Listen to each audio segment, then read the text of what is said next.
Assalamualaikum warahmatullahi wabarakatuh. Perkenalkan, nama saya Hoirunisa Alifia dengan NIM D1C023082 dan teman saya Razana Dinda dengan NIM D1C023039.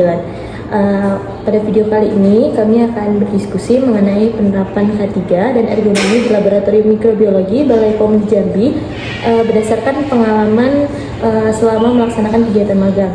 ya. Jadi video ini merupakan tugas mata kuliah K3 dan ergonomi yang diampu oleh Bapak Mursyid SGZ MSI. Selama perkuliahan kita banyak belajar tentang teori K3 dan ergonomi. Nah, saat magang di Balai POM Jambi, ternyata kami bisa melihat secara langsung bagaimana teori tersebut benar-benar diterapkan dalam aktivitas sehari-hari. Tuh banget, jadi awalnya kami juga berpikir kalau K3 ini cuma soal memakai APD dan ngikutin aturan di laboratorium. Tapi setelah kami menjalani magang selama 60 hari kerja, ternyata penerapan ini jauh lebih luas. Mulai dari mengenali potensi bahaya, mengendalikan risiko kerja, sampai memperhatikan posisi tubuh saat bekerja agar tetap nyaman dan aman. Nah, daripada penasaran, langsung saja kita mulai diskusinya. Nah Mbak, selama kita magang di Laboratorium Mikrobiologi Balai POM Jambi, aku baru sadar nih, ternyata kerja di laboratorium itu nggak sederhana yang aku bayangin. Hampir setiap kegiatan selalu diawali dengan prosedur tertentu.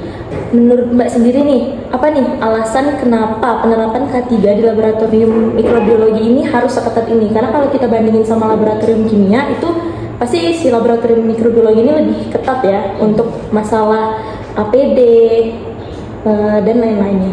Oke. Jadi aku juga awalnya mikir gitu. Setelah lihat langsung proses kerjanya, baru terasa kalau lab mikro itu memang punya potensi bahaya yang mungkin nggak terlihat oleh mata secara langsung. Jadi misalnya kita kerja dengan mikroorganisme, walaupun tidak bisa dilihat dengan mata langsung, tapi bukan berarti tidak berbahaya. Selain itu ada juga penggunaan alkohol 70%, berbagai reagen kimia, kemudian ada juga alat gelas yang mudah pecah, dan sampai autoclave yang bekerja pada suhu dan tekanan yang tinggi. Kalau prosedur K3 itu tidak diterapkan dengan baik, risikonya bukan hanya kecelakaan kerja, tapi juga bisa menyebabkan kontaminasi sampel. Jadi menurutku, aturan yang ada di lab bukan dibuat untuk mempersulit pekerjaan, melainkan untuk melindungi pekerja sekaligus menjaga mutu hasil pengujian. Nah, tadi kan Mbak udah ngomongin nih masalah resiko kontaminasi. Kalau menurut Mbak sendiri nih, kalau kita membahas tentang resiko kontaminasi dan potensi bahaya, menurut Mbak jenis bahaya apa nih yang paling dominan di laboratorium mikrobiologi? Jadi kalau menurutku tentu bahaya biologis. Hampir semua kegiatan pengujian di lab mikro itu berhubungan dengan mikroorganisme kan, sehingga risiko paparan selalu ada apabila prosedur kerja itu tidak dilakukan dengan benar. Namun sebenarnya bukan hanya itu, ada juga bahaya kimia dari berbagai reagen, bahaya fisik seperti dari autoclave, oven, terus juga ada bunsen, kemudian ada juga pecahan-pecahan alat gelas. Nah, bahkan ada bahaya ergonomi yang seringkali tidak disadari karena muncul akibat posisi kerja yang dilakukan secara berulang dalam waktu yang lama. Oke, nah tadi kan Mbak ada nyinggung sedikit nih masalah bahayanya ergonomi ya. Nah, aku mau nanya nih, menurut Mbak sendiri, kenapa ergonomi itu juga penting untuk dibahas? Padahal kan sering nih kita dengar, justru yang berbahaya di laboratorium mikrobiologi itu mengenai biologisnya, mikroorganismenya, entah itu reagen yang dipakai. Kenapa di sini Mbak malah menyinggung masalah bahayanya ergonomi? Oke, jadi karena dampaknya itu memang tidak terlihat langsung.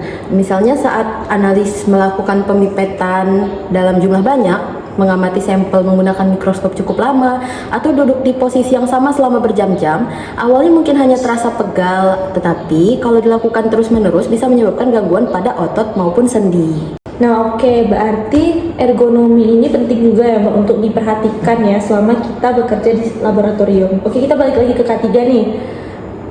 Selain melindungi pekerja, menurut Mbak apakah penerapan K3 ini juga berpengaruh terhadap hasil pengujian yang dilakukan di Balai POM? Karena kalau kita tahu nih, mungkin banyak nih yang di laboratoriumnya K3-nya belum diterapkan secara baik gitu.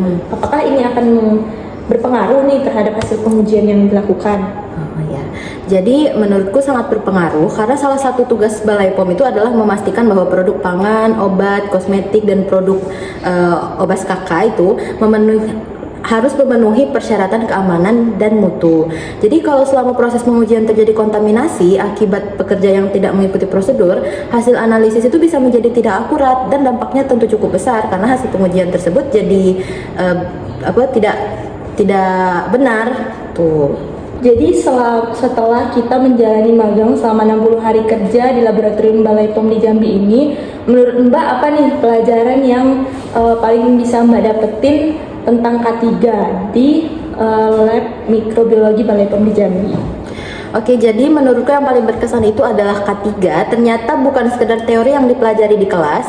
Selama magang, aku melihat sendiri bahwa setiap prosedur yang dilakukan itu memiliki alasan yang jelas. Jadi mulai dari penggunaan APD, sterilisasi alat, cuci tangan, sampai buang limbah lab, itu semuanya saling berkaitan. Awalnya memang terasa banyak aturan, tapi setelah memahami tujuan, aku jadi sadar bahwa semua itu dilakukan agar pekerjaan tetap aman dan hasil pengujian tetap terjaga kualitasnya. Oke, mungkin sekian diskusi kita kali ini. Kami akhiri. Wassalamualaikum warahmatullahi wabarakatuh.